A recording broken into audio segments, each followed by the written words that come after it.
Welcome back to the LackLuster channel. In April of 2019, 18-year-old Logan Davis had just finished up work and stood underneath an awning to escape the rain while waiting for his dad to come pick him up. Officer Jeremy Whaleman of the Sterling Police Department noticed him and pulled into the lot to confront him. There was no 911 call, no alarm bells, just an 18-year-old standing there, listening to music and staring at his phone. The first 30 seconds of the conversation was not captured by the dash cam, as Officer Whaleman failed to turn on his mic. This is important later.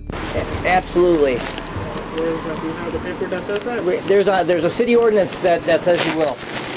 Actually, I'm going to dispatch. I'll be out with the subject in front of Dickie's Barbecue, Van Dyke 16. So, hey, I'm telling you right now, when I request that you identify yourself, I have a lawful reason to stop you.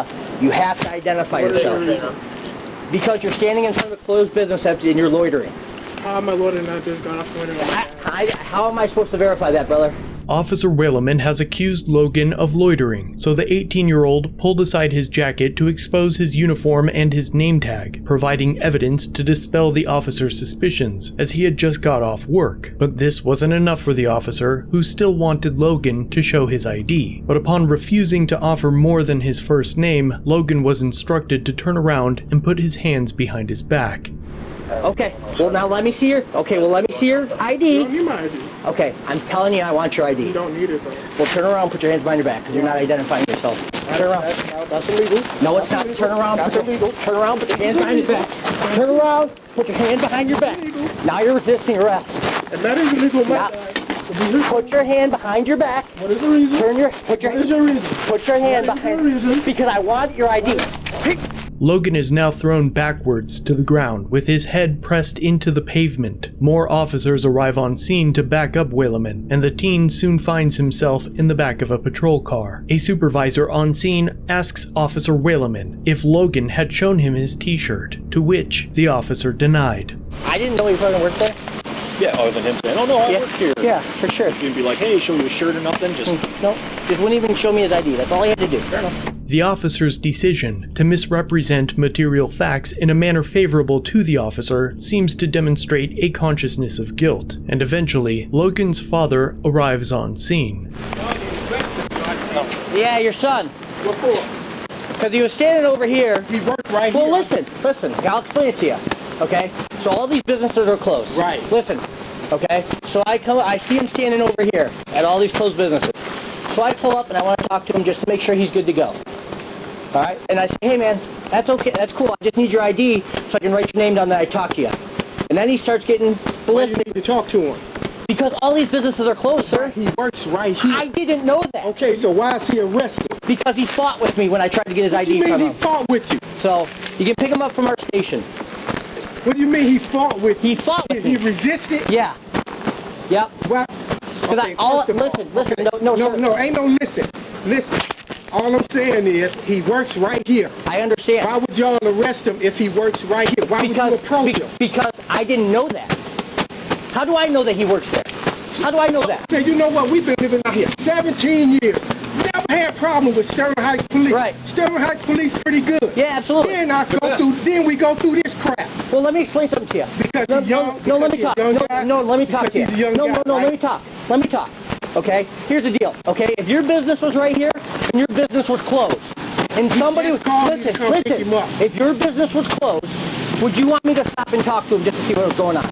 No, because he's a person. I see what's going on. All right, take it. Absolutely, 150%. Where you taking it? Sterling Heights Police Department. According to Officer Whaleman, the police were increasing patrols in Sterling Heights due to a string of break-ins in the area. This included an attempted break-in at a cafe just 2 doors down from Logan's workplace. However, the series of break-ins had occurred over 2 years prior, and the perpetrator had already been arrested and pleaded guilty. There is no federal law that requires U.S. citizens to identify themselves when approached by police officers. That being said, individual states have the authority to create their own stop and identify statutes. Michigan allows officers to conduct what is known as a Terry stop. This is when a person is briefly detained if an officer has reasonable articulable suspicion that they're involved in criminal activity. While reasonable suspicion is a lower standard compared to probable cause, it still doesn't mean an officer can simply detain anyone they please. An officer needs more than just a hunch or a guess. They need something concrete and obvious that suggests the suspect may be involved in some kind of crime. Logan was officially charged with loitering and resisting arrest. Both of his charges were eventually dropped. In March of 2022, Logan's family sued Officer Walleman and the Sterling Heights Police Department. The officer asked the court to dismiss all causes of action via summary judgment. The ruling from the district court was split. To better explain what that all means, I've collaborated with the Institute for Justice and Americans Against Qualified Immunity. Here's Keith Neely to break it down. My name is Keith Neely, and I'm an attorney at the Institute for Justice working in our project on immunity and accountability. In our last collaboration with LackLuster, my colleague Patrick Giacomo talked about the importance of civil liability in cases involving police officers, and how qualified immunity often prevents officers from facing accountability. What's unique about the Davis case is that the court here held Davis could overcome qualified immunity on his wrongful arrest claim, but could not overcome qualified immunity on his excessive force claim.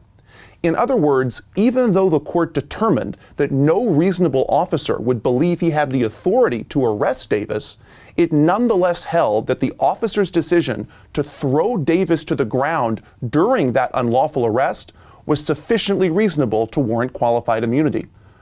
The reason for this apparent discrepancy is that courts apply different, independent tests when evaluating the lawfulness of an arrest and the lawfulness of an officer's use of force. Although some federal circuit courts have considered creating a rule that any use of force in an unlawful arrest is per se unconstitutional, no court has done so, and the court declined to do so in this case. What's worse, even though Davis has defeated qualified immunity on some of his claims, the officer has already appealed the case to the Sixth Circuit. This is because of a rule unique to qualified immunity cases that allows officers who have been denied qualified immunity to immediately appeal. In any other case, Davis's claims would now proceed to trial on the merits, where he would have the opportunity to prove that his constitutional rights were violated. But instead, he'll be fighting over qualified immunity again in the appellate courts. It's plainly unjust. And if you think this is unjust too, consider checking out Americans Against Qualified Immunity, IJ's grassroots effort to end qualified immunity nationwide at www.aaqi.org. And if you're interested in IJ's other work, including our work defending free speech, economic liberty, property rights, and school choice, check out our YouTube channel or our website at www.ij.org. As for Officer Whaleman, he was disciplined for failing to turn on his microphone at the beginning of the encounter and was ordered to complete de-escalation training. A big thanks to the Institute for Justice and Americans Against Qualified Immunity for their help with this video. Be sure to check out their links in the description and pinned comment if you'd like to learn more about their organizations and how you can help. As always, thanks for watching. If you have a video you'd like to submit for review, use the link in the description or pinned comment. Don't forget to subscribe and hit the bell notification for future content. And remember to like, share, and comment down below of what you think of this interaction. It really helps the channel. If you enjoy our content, try our other channels, LackLuster Limited for criminal psychology content and The Odd Side for paranormal videos. Shirts and other merchandise are available at the Teespring store. Memberships start at just $1 if you'd like to help further support the channel and get a slick Lack logo next to your name. I look forward to seeing you in the next video. All links are down below.